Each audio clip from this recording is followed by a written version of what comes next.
presencia. Ustedes se dieron cuenta que tenemos esta maravilla que al creador del universo nosotros le llamamos Padre.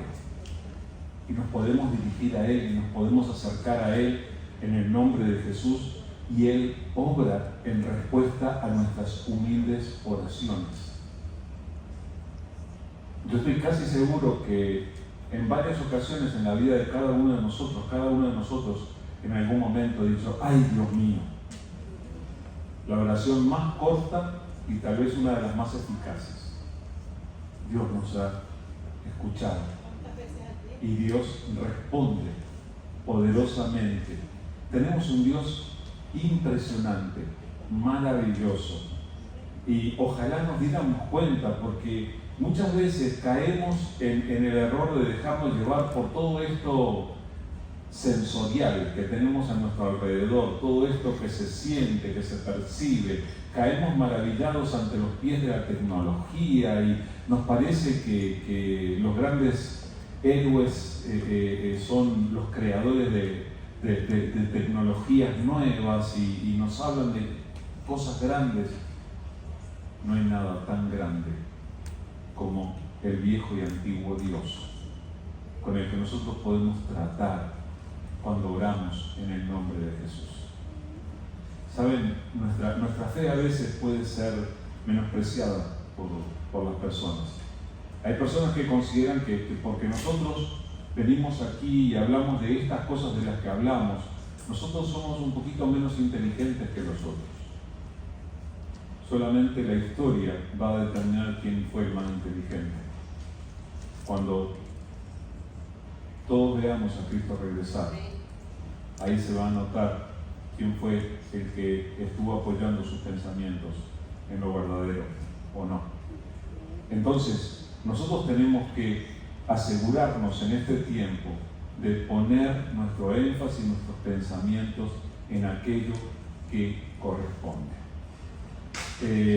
Cuánto me alegro que muchos de ustedes hayan estado en el estudio bíblico al inicio, porque Daniela tuvo la gentileza de presentar la introducción a mi mensaje. Muchas gracias, Daniela. Como tantas veces lo hace. Ustedes saben que es bien gracioso a veces. Yo no me pongo a mirar las notas de Daniela para preparar mi mensaje. Les confieso eso. Es el Espíritu Santo que viene con el chisme. Y de acuerdo al chisme, yo termino preparando el mensaje que continúa, viene a continuación del estudio bíblico. Así que si alguna vez vienen al servicio y no han venido al estudio bíblico antes, yo les recomiendo, lleguen un poquito más temprano y participen del estudio bíblico, porque al final todo tiene que ver. Ahora, yo tengo que hacerles una pregunta que puede resultar interesante para algunos. ¿De dónde sacan ustedes sus fuerzas para hacer lo que hacen? O para enfrentar las situaciones que tienen que enfrentar. Porque déjenme decirles la verdad. Yo sé que ustedes se consideran guapos, se consideran sanos y todo eso, pero algunos de ustedes no se ven muy musculosos, así muy... No, tú no. No, hay que ser honesto. No, pero ¿de dónde sacamos verdaderamente las fuerzas para enfrentar cada situación? Porque, a decir verdad, muchas veces hemos enfrentado, a veces estamos enfrentando, y puede ser que enfrentemos en el futuro situaciones que son más grandes que nosotros. ¿Ustedes se han dado cuenta de eso? Hay ocasiones en que no podemos. Simplemente hay ocasiones en las que a veces el bill que viene para pagar es más grande que lo que tenemos en nuestra cuenta de banco, ¿o no? A veces pasa. Hay veces que la enfermedad que tenemos que enfrentar es más grande que nuestra capacidad de resistirla. O hay veces que el otro que se nos opone realmente puede más que nosotros. Entonces, ¿de dónde sacamos las fuerzas? Muchas veces estamos tratando de vivir conforme a nuestras fuerzas, tratando de salir adelante lo mejor que podemos con estos recursos que tenemos, siendo que en el nombre de Jesús nosotros tenemos acceso a otros recursos con los que tendríamos que aprender a enfrentar las diferentes situaciones de la vida. Pregúntenle a David. David era así. Goliat era mucho más grande. Y la mayoría de los soldados, incluyendo el propio rey Saúl, del pueblo de Israel, veían aquel desafío, aquel hombre inmenso, armado, y simplemente tenían miedo, y nadie ponía un pie en el campo de batalla para ir a enfrentarlo.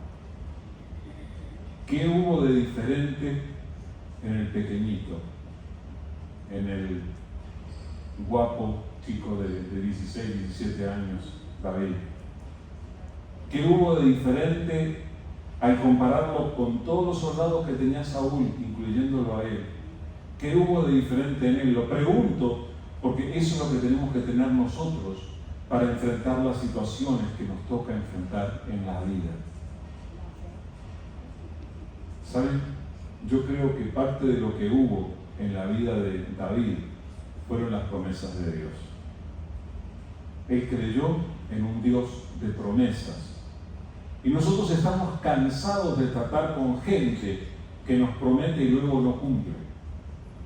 Pero tenemos que aprender que el Dios en quien creemos, aquel que entregó a su Hijo Jesús para que nosotros recibiéramos salvación, Él cuando promete, sí cumple. Las promesas de Él son eternamente confiables. Es por eso que yo pedí que leyeran este texto, lo vamos a volver a leer. Es uno de los refugios favoritos de los cristianos. Yo digo Romanos 8 y los cristianos, ¡qué bueno! Allí está escrito algo bueno para nosotros. Y sí, justamente están escritas las promesas de Dios. Pero les quiero volver a leer este texto de Romanos 8, versículos 28 al 39. Dice, y sabemos que a los que aman a Dios, todas las cosas les ayudan a bien. Esto es, a los que conforme a su propósito son llamados. Porque a los que antes conoció, también los predestinó para que fuesen hechos conformes a la imagen de su Hijo, para que Él sea el primogénito entre muchos hermanos. Y a los que predestinó, a estos también llamó, y a los que llamó, a estos también justificó, y a los que justificó, a estos también glorificó. ¿Qué pues diremos a esto? Si Dios es por nosotros, ¿quién contra nosotros? El que no escatimó ni a su propio Hijo, sino que lo entregó por todos nosotros, ¿cómo no nos dará también con Él todas las cosas? ¿Quién acusará a los escogidos de Dios? Dios es el que justifica. ¿Quién es el que condenará? Cristo es el que murió, más aún, el que también resucitó, el que además está a la diestra de Dios, el que también intercede por nosotros. ¿Quién nos separará del amor de Cristo? ¿Tribulación, o angustia, o persecución, o hambre, o desnudez, o peligro, o espada? Como está escrito, por causa de ti somos muertos todo el tiempo. Somos contados como ovejas de matadero. Antes, en todas estas cosas, somos más que vencedores por medio de aquel que nos amó. Por lo cual, estoy seguro de que ni la muerte, ni la vida, ni ángeles, ni principados, ni potestades, ni lo presente, ni lo porvenir, ni lo alto, ni lo profundo, ni ninguna otra cosa creada nos podrá separar del amor de Dios, que es en Cristo Jesús, Señor nuestro. Y la iglesia dice, por favor, díganle amén a ese, porque ese se merece toda nuestra confianza. Este pasaje es tremendo y habla de la inmensa victoria que nosotros tenemos en Cristo Jesús. Una victoria que no es para todos. Es una victoria que es para aquellos que aceptan el llamado de Dios, que cuando Jesús dice, vengan a mí, vienen a Él.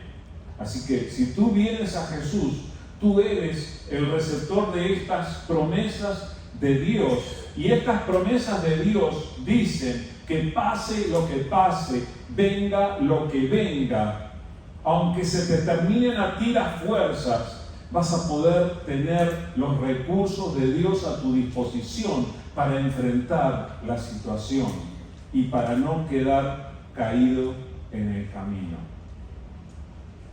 Necesitamos tomar conciencia de que Dios ha puesto sus recursos a nuestro alcance para que nosotros podamos enfrentar las diferentes situaciones que nos toca enfrentar en la vida. Y lo cierto, hermanos, es que muchas veces las situaciones que nos toca enfrentar son difíciles. ¿O no? ¿O soy el único que enfrenta situaciones difíciles en la vida? Todos enfrentamos situaciones que muchas veces nos superan, pero tenemos una fuente de gracia que es eterna. Tenemos el recurso del poder de Dios obrando en nuestras vidas. Hermanos, no es una frase motivadora esto nomás, es una realidad. Ustedes saben que los aparatos tecnológicos que utilizamos todos los días se apoyan en cierta fuente de poder también. Necesitamos recargarle las baterías para que sigan adelante.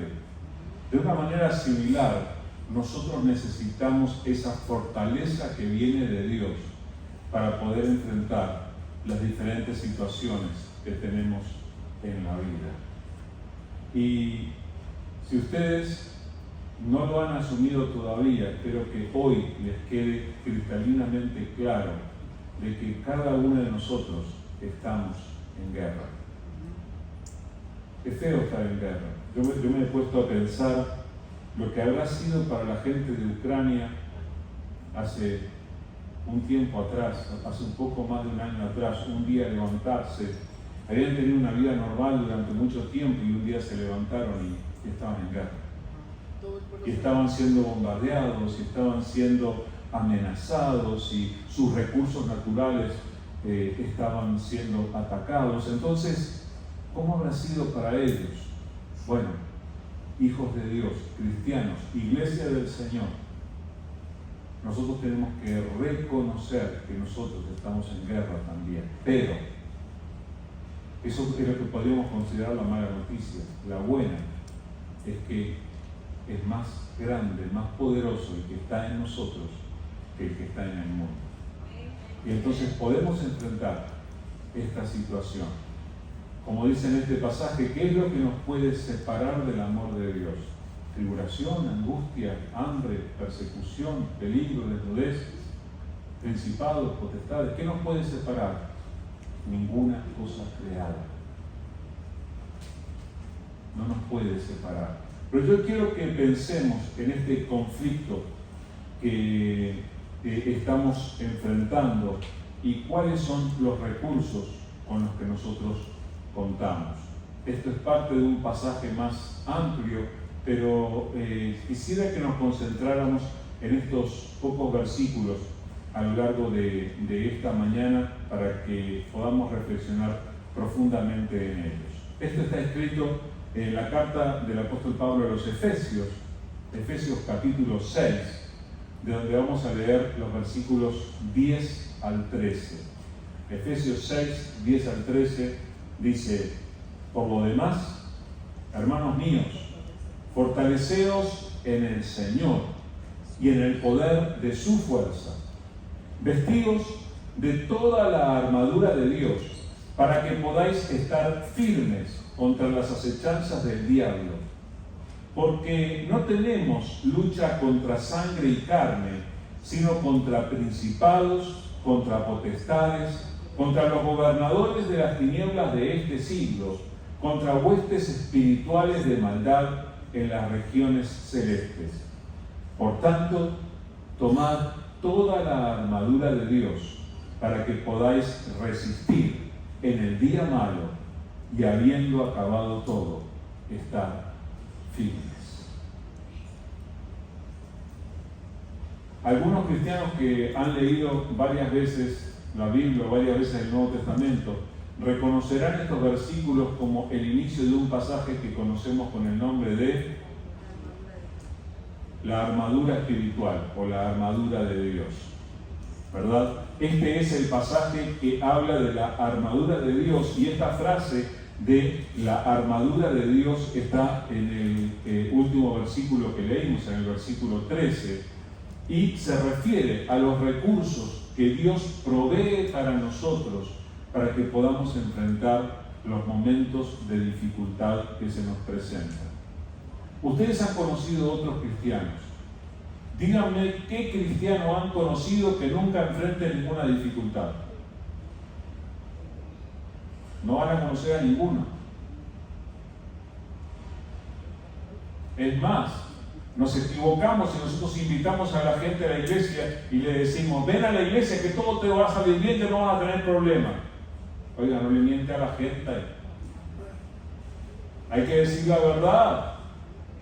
Ven, cree en el Señor Jesucristo y sí, Dios va a estar contigo, a pesar de que vas a tener que enfrentar situaciones difíciles también. Pero vas a estar en el buen camino, vas a estar haciendo las cosas bien y Dios no te va a abandonar.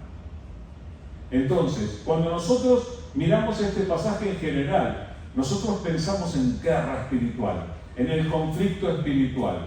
Inmediatamente vienen a nuestra mente todas esas imágenes que nosotros podemos tener de cosas oscuras y más de la mitad de nosotros hemos visto esas películas donde a la gente le da vuelta la cabeza en 360 grados. Vamos, que la mayoría de ustedes vieron El Exorcista. Yo sé que es vieja. Es vieja la película, yo sé, pero muchos de ustedes la vieron. Y otras que con efectos especiales, todas nos presentan el asunto de la guerra espiritual. Pero yo quiero que pensamos, antes de pensar en la guerra espiritual, pensemos en lo que Dios nos da. Porque el centro es eso. No tenemos que concentrar nuestro pensamiento y nuestra investigación solamente en lo que el diablo hace, sino que nosotros tenemos que concentrarnos en lo que Dios nos da. Este pasaje está inmerso en una carta que es bien particular del apóstol Pablo. El apóstol Pablo le escribe a los efesios. Los efesios vivían en una región tremendamente importante, que tenía mucha influencia sobre otros lugares, y entre los pastores que tuvo esta iglesia, el apóstol Pablo fue pastor de la iglesia en Éfeso, luego fue Timoteo su discípulo, más adelante fue el propio apóstol Juan, pastor de esta iglesia. Fíjense, cada pastor ha tenido esta iglesia que ha sido tremendamente bendecida, y a esta iglesia el apóstol Pablo les enseña cuestiones tremendamente importantes de la vida espiritual y de cómo llegamos a la salvación. Los que estudian la carta la dividen en dos: los 3 primeros capítulos refirientes a asuntos un poco más generales en cuanto a nuestra posición espiritual en Cristo, que es lo que Dios hace en la vida de los que creen en Jesús, y luego los capítulos 4 al 6 hablan más de cuestiones en la práctica, cómo se manifiesta esto de ser cristiano cuando uno es esposo o esposa, cuando uno es hermano de otro, cuando uno es padre o hijo, cuando uno es empleado o es jefe, cómo se manifiesta en la práctica. Y dentro de esa enseñanza está esta enseñanza que viene aquí al final de la carta, que tiene que ver con este asunto de cómo enfrentamos las situaciones difíciles. Y es que justamente esta gente, estos cristianos en aquel lugar, ya estaban enfrentando también dificultades. Y nosotros también las enfrentamos. Pero ustedes piensen, y vamos a pensar poco a poco, un poco paso a paso, ¿cuál es la enseñanza que se trae en este pasaje? empieza diciendo que por tanto, o sea, empieza con por lo demás. O sea, ya que hemos hablado del trabajo, hemos hablado de la familia, hemos hablado de la unidad de la iglesia, diría Pablo. Además de todo esto, hermanos, ¿saben lo que tenemos que hacer? Dice, fortalezcanse en el Señor y en el poder de su fuerza. ¿Me permiten darles una pequeñísima lección de idioma español? En el idioma español, el verbo que está en esta frase es fortaleceros. ¿Vieron el verbo allí? Fortaleceros. Ahora, fortaleceros, esta frase está en un tiempo verbal que se llama imperativo. Imperativo del indicativo. Wow, estoy hablando en términos raros, ¿verdad? Eso está en el idioma español, si ustedes lo buscan en el diccionario a veces aparece así. Bueno, pero el imperativo es el tiempo verbal de los mandamientos. El imperativo es el tiempo verbal de la mamá cuando le dice, vas a hacer lo que te digo porque te lo dije. Ese es el imperativo, es cuando es una orden. Entonces, aquí no hay una alternativa a los cristianos, a los discípulos de Jesús. No le dice, bueno, miren, si quieren, ustedes podrían llegar a acceder al beneficio de fortalecerse en el Señor. No es eso lo que hay allí en la palabra. Lo que hay allí es una orden. Fortalezcanse en el Señor. Tomen sus fuerzas del Señor. Por eso les preguntaba al principio de dónde sacaban las fuerzas para salir adelante. A los cristianos se nos ha dado la orden de que nosotros recurramos a las fuerzas del Señor, que nosotros vivamos enfrentando las situaciones que enfrentamos, no solamente con nuestros propios recursos, con lo que se nos ocurre en nuestra preciosa cabeza, con las fuerzas que tenemos que enfrentar las situaciones con las fuerzas que Dios ha provisto para nosotros. Fortaleceros en el Señor. Pablo lo dice con muchísimo cariño. A mí me recuerda el apóstol Juan en sus cartas, que Juan le llama a los hermanos amados. Le dice amados y luego le da una bien fuerte. Y Pablo también, con tanto cariño, nos dice, hermanos míos. Es como que nos está hablando con esa paciencia. Está hablándonos como un papá, como un maestro que se acerca a nosotros y con cariño, con afecto, nos está diciendo esto. Así que por lo demás, hermanos míos, fortalezcanse ¿en qué? En el Señor. Parece raro esto, ¿verdad? Pero nosotros, así como cargamos nuestro teléfono celular, yo lo cargo el mío por las noches, yo lo veo a la gente, a veces hasta vienen a la iglesia y están buscando, pastor, ¿dónde puedo enchufar esto? Para cargar el teléfono celular. No me digan, yo no quiero decir nombres, pero he visto a gente. Sí, porque se nos descargan. De la misma manera nosotros necesitamos este otro recurso. Necesitamos fortalecernos en el Señor. Y es por eso que estamos aquí. Vinimos a fortalecernos en el Señor, pero no solamente el día de la reunión, necesitamos recarga. Todos los días necesitamos recarga. Y necesitamos venir al Señor para recargarnos. Y fíjense cómo esta frase es tremendamente enfática. Le dice, fortaleceos en el Señor, y por si no les quedó claro, fortalezcanse en el poder de su fuerza. Está diciendo lo mismo con otras palabras. Fortalecerse en el Señor y el poder de la fuerza del Señor. ¿Será que el Señor es fuerte? ¿El Señor será fuerte?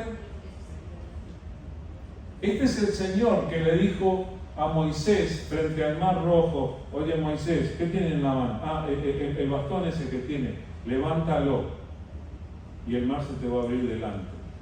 Oigan, Ese no era el poder que había en el bastoncito de Moisés, ¿verdad? Ni siquiera en las manos de Moisés, ni en las ganas de Moisés. Ese era el poder de Dios. Dios partió el mar en seco y un pueblo grande atravesó el mar. Simplemente porque pudieron creer en las promesas que Dios les había dicho y les había hecho. Necesitamos nosotros, así como ellos, fortalecernos en el Señor y en el poder de su fuerza. Ustedes necesitan, hermanos, de la fuerza del Señor.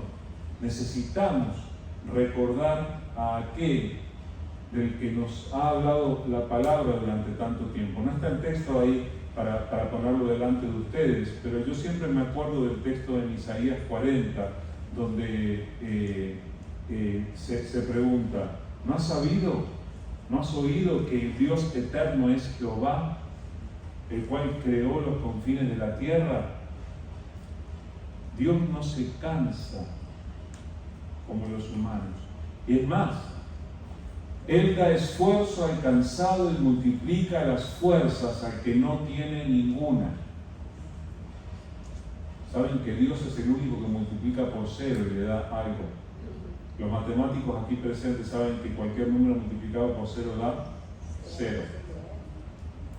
Dios multiplica por cero y Dios obtiene el resultado.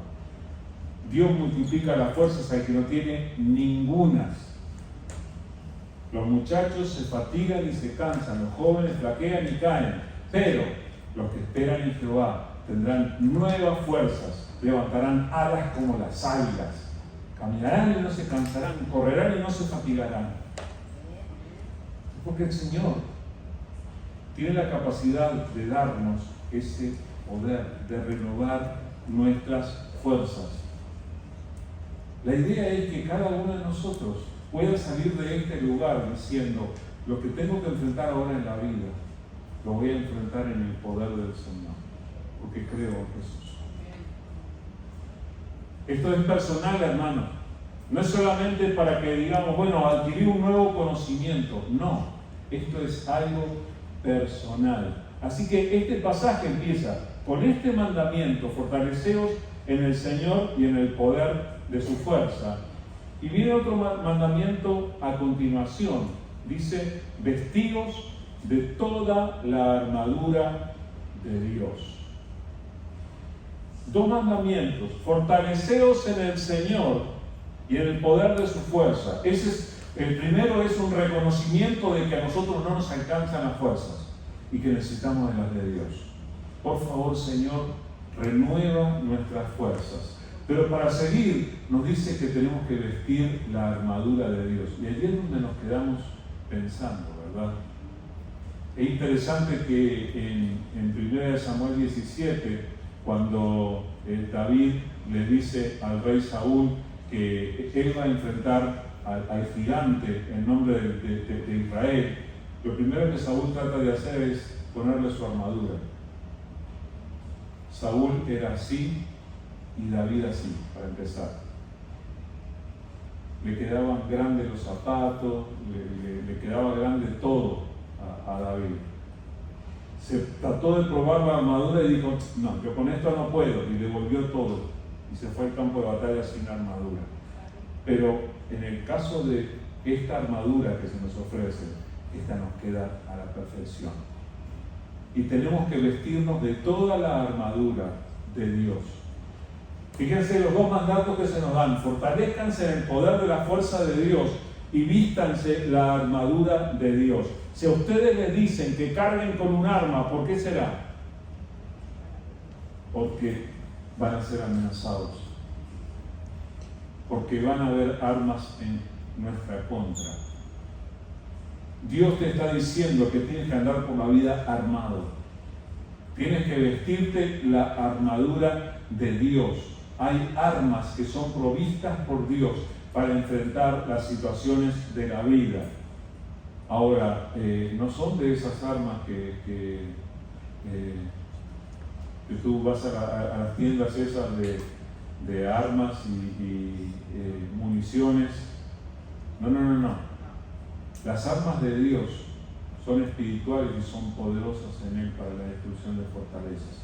Dios quiere que nosotros llevemos las armas de Él y tiene un propósito. ¿Para qué es que nosotros tenemos que utilizar las armas de Dios? Dice allí que para que podáis estar firmes contra las acechanzas del diablo. ¿Ustedes saben lo que significa estar firmes en términos militares? Los militares tienen una disciplina que les enseñan a pararse firmes. Yo he escuchado cuando están así, el capitán le dice firmes, y se escucha que todos los zapatos bien así, se ponen bien firmes, listos, atentos, hasta parece que se les tensan los músculos y que se quedan en esa posición. Ahora, estar firmes para los cristianos significa que nosotros podamos permanecer en pie.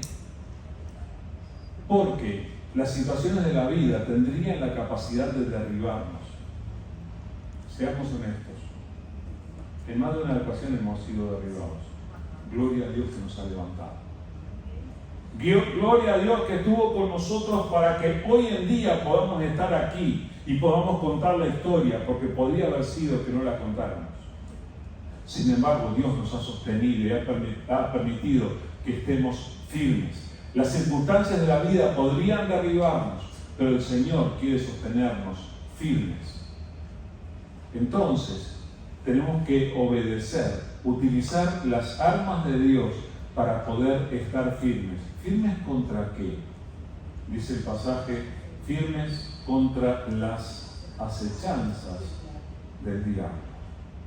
Esta es una de las cosas por las que la gente que no viene a la iglesia a veces nos menosprecia a los cristianos, porque hablamos del diablo. Y es que para mucha gente es como una fábula. Es que si ustedes se ponen a pensar, yo iba a traer y iba a poner en la pantalla un dibujo o algo del diablo como lo han presentado. El tipo de pijama rojo, con una cola, los cuernitos y con un tenedor en la mano. Hombre, déjenme decirles que el verdadero ser espiritual del que habla la Biblia no es esa ridícula caricatura que hay por allí. El diablo es un enemigo formidable. Y aquí dice que el diablo traza acechanzas en nuestra contra. La palabra original que hay allí es en griego metodeia, disculpen que hable en griego, pero quería señalarles que es la palabra de la que sale nuestra palabra método. Cuando uno establece un método es porque ha estudiado una situación, la ha estudiado cuidadosamente y llega a tener un método para enfrentar el problema o para solucionar la dificultad. En cuanto al enemigo de nuestras almas, los cristianos somos un problema para él. Porque nosotros somos los únicos que queremos honrar y glorificar a Dios. Somos los que queremos obedecer al Señor y somos los que queremos llevar el plan de salvación, las buenas nuevas de salvación para todo el que todavía no cree. Y tenemos que serlo. Entonces, el diablo, no se me asusten por esto, pero el diablo nos acecha, nos estudia, se fija qué es lo que hacemos y lo que dejamos de hacer. Oigan, no tomen esto al extremo y empiecen ahora, a partir de, vuelven a la casa y empiezan a correr las cortinas de la ventana a ver dónde está el diablo, ¿okay? A mirar debajo de la mesa. No se trata de eso. Nuestro foco siempre tiene que estar en el Señor.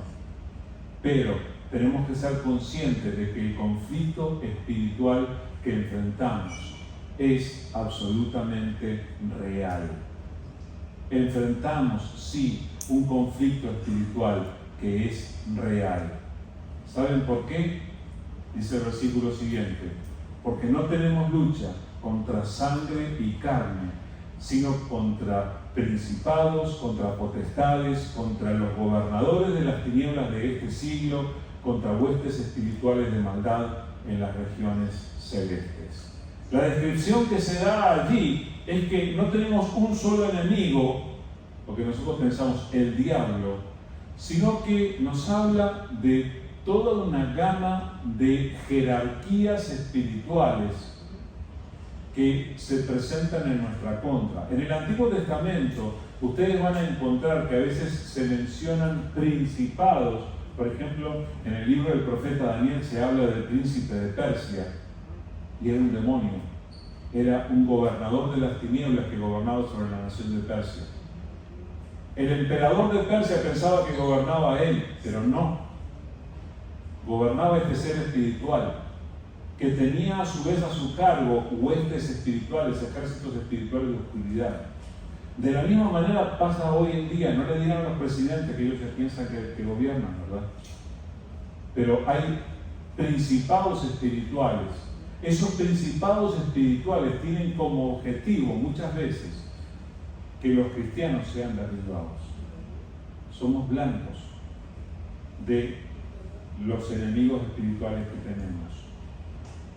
No tenemos lucha contra carne y sangre. Nuestros verdaderos enemigos no son de carne y hueso. Nuestros verdaderos enemigos no se perciben con los 5 sentidos, sino que son todos estos enemigos espirituales. Nuestros enemigos son muchos. El diablo no es omnipresente, no puede estar en todos los lugares al mismo tiempo. No es Dios, no tiene ni el poder ni las capacidades de Dios. Sin embargo, es un enemigo formidable en nuestra contra, y por eso nuestros enemigos son muchos, porque hay muchos seres espirituales. Los extremos que tenemos que evitar nosotros es, una, ignorar el problema. Ay, no, esto no es así. ¿Cómo me van a hablar del diablo y y los demonios? Escuchen, esto es real. Tú puedes tomarlo o dejarlo, pero está aquí en la palabra y yo a la palabra le creo. Y si la palabra dice que tenemos lucha contra seres espirituales de las tinieblas, es porque lo tenemos. Ahora, el otro extremo está en esto que les decía de empezar a echarle la culpa al diablo de todo lo que pasa. Ay, ¿por qué se cayó el micrófono? Vino un demonio y lo empujó. No, fui yo el torpe que sin querer me tropecé y lo eché. No busquen, no le echen la culpa al diablo de todo lo que pasa. ¿Por qué cometiste tal y cual pecado? No, es que el diablo... Adán hubiera querido decir eso. De hecho, Eva dijo, ay, la serpiente vino y me tentó y yo pequé. Tú decidiste. Entonces, ni ignores el problema espiritual y tampoco le eches la culpa de todo lo que pasa. No quiero ver cristianos por ahí que a todo lo que ocurre digan que fue el diablo. No. Tenemos que tener un planteamiento equilibrado de esto. Y al mismo tiempo, nuestros enemigos espirituales sí son imponentes. Pero la palabra nos dice que nos podemos fortalecer en el Señor, en el poder de su fuerza, y que podemos vestirnos todas sus armas. Podemos vestirnos con la armadura de Dios para estar firmes en el día malo. Ojalá nunca se nos olviden estas palabras que salen de la boca de Dios y están dirigidas a nosotros. Esto está en el libro de Isaías, capítulo 41, versículos 8 al 13. Dice así: pero tú, Israel, siervo mío eres. Tú, Jacob, a quien yo escogí, descendencia de Abraham, mi amigo, porque te tomé de los confines de la tierra y de tierras lejanas te llamé, y te dije, mi siervo eres tú, te escogí y no te deseché. No temas, porque yo estoy contigo. No desmayes, porque yo soy tu Dios, que te esfuerzo. Siempre te ayudaré, siempre te sustentaré con la diestra de mi justicia. He aquí que todos los que se enojan contra ti serán avergonzados y confundidos, serán como nada y perecerán los que contienden contigo. Buscarás a los que tienen contienda contigo y no los hallarás. Serán como nada y como cosa que no es aquellos que te hacen la guerra. Porque yo, Jehová, soy tu Dios, quien te sostiene de tu mano derecha y te dice, no temas, yo te ayudo. ¿No tomaron nota de dónde está ese pasaje? Isaías 41, del 8 al 13. Tomen nota y recuérdanlo. Háganse un cuadro así grande en el comedor, en el living room de su casa. Ténganlo presente, memorícenlo. Estas son palabras de Dios para cada uno de nosotros. Yo soy Dios, el que te esfuerzo, el que te da las fuerzas. No tengas miedo. Es la palabra que el Señor tiene para decirnos. Él nos ha dicho que tomemos toda la armadura suya. Ha puesto sus armas a nuestra disposición para que nosotros enfrentemos las situaciones de la vida. Entonces, no sé qué es lo que estás enfrentando exactamente en este momento, pero Dios hoy te trajo aquí para decirte, mira, yo estoy contigo y quiero darte mis fuerzas para que no te falten, para que tú no caigas derribado por las circunstancias de la vida. Dios quiere sostenerte. Dios quiere ser la fuente de tu fortaleza espiritual. Dios quiere que nosotros recordemos que al estar Él con nosotros, ya no vivimos al nivel de lo que nosotros podemos. Ahora vivimos al nivel de lo que Dios puede en nosotros. Y eso es tremendamente diferente. Así que, hermanos, fortaleceos en el Señor y en el poder de su fuerza. Dios quiere ayudarte con su poder. Ojalá Dios quiera que pasen cosas en esta semana que luego, más adelante, tú puedas decir, yo no hubiera podido superar esta situación si no hubiera sido porque Dios está conmigo. Porque Dios me dio de su poder, me ha dado de su fuerza para enfrentar esta situación. Lo que leímos en la palabra, hermanos, son promesas de Dios, no son promesas humanas. Así que corresponde que cada uno de nosotros vaya delante del Señor y le diga, Señor, ¿es cierto esto que has prometido? ¿Es cierto esto que he leído en tu palabra? Yo quiero de ese poder, yo quiero de esa fuerza. ¿Tú quieres de esa fuerza? Vamos a orar al Señor. Amado Dios, queremos darte las gracias, Señor. Señor, tú sabes todas las cosas que enfrentamos en esta vida. Tú conoces, Señor, los desafíos que se nos presentan. Muchas veces enfrentamos cosas que nosotros ni siquiera sabemos cómo enfrentar, Señor, y muchas veces no tenemos los recursos, no tenemos la fuerza, no tenemos el dinero, no tenemos a quién pedirle ayuda. Señor, escúchanos, por favor.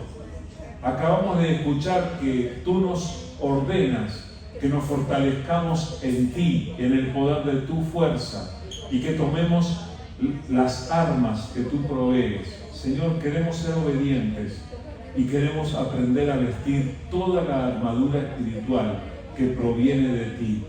Ayúdanos a recurrir a tus armas, Señor. Ayúdanos a fortalecernos en tu poder.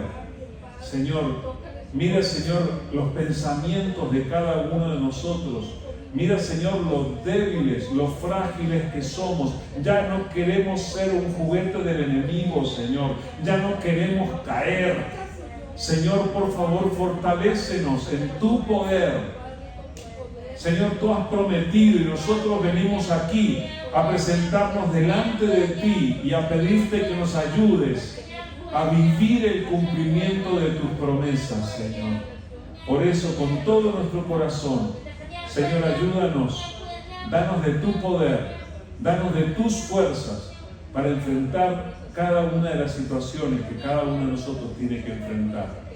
Señor, en el nombre de Jesús, Nuestra vida está delante de ti. Ahora te pedimos tu bendición.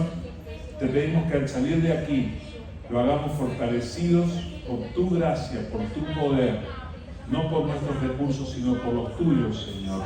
Y Señor, que a lo largo de esta semana podamos recargar nuestras baterías espirituales contigo todos los días, por medio de la palabra, por medio de la oración, que podamos estar en comunión contigo y Señor, que podamos fortalecernos en ti y podamos hacer buen uso de las armas espirituales que tú nos has dado.